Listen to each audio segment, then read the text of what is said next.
So with regards to New Zealand then, on Remembrance Day, Yep. who should Cromwell Football Club be inviting to play games in terms of young people? Who should be engaging in Remembrance Day through football?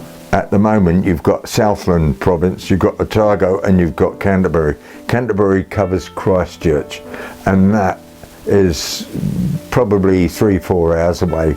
But if you look at the whole of the South Island in itself, it's a big long piece of land compared to the British Isles. And then you've got the North Island, well, you can compete one against the other. You've got Stewart Island, which is just down just off the south end of the country, and these are all now with junior football teams. And so what are we going to do for them, or what is Cromwell going to do? And I've given them a whole list. Look, let's got it. We've got the field. You've got a nice little changing facility. You've got all sorts of backup companies, you know, sort of restaurants and the local groceries, and that they will all put something in. That's how they do things. And so I'm really pleased that that's in place, but we need them on board so they can send it out with the banner of the peace project behind them. How important, in your opinion, is it for the young people of New Zealand to engage in the Peace Fields project, not just because of football, but in remembrance? Why is that important? It goes back to lest we forget. That's the important bit.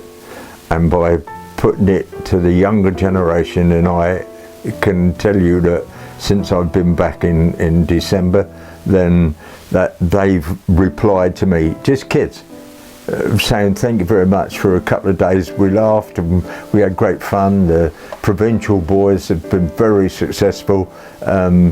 It's not my coaching, it helped, but they were already decent players, but giving them one or two little ideas, and all of these things at all these different levels, don't forget what it's all about. It was all about a lot of people giving their lives for us to do what we do now. What do you actually think about of the Germans and Allies 100 years ago? The officers were 7 miles away, so it was put down to the real frontliners, if you like, and they said, right, let's have a game of football. And it's like going to the trenches in Messine and throwing Christmas puddings. Don't shoot them, they're not grenades, but you're hungry, Christmas puddings, and cigarettes going the other way. You know, they were all human beings, and just for that little while they learnt to live with each other. So what does it make you feel when you stand on a peace pitch that you have connected with Flanders? How does it make you feel? I'm proud. I am more than proud. I'm emotional. I'm big time like that. But if I get to talk about the stories, and I've been asked to once or twice, then after a little while I've got to stop and take a drink of water, because it's the only way I could hide my real feelings. And that's what it does for me.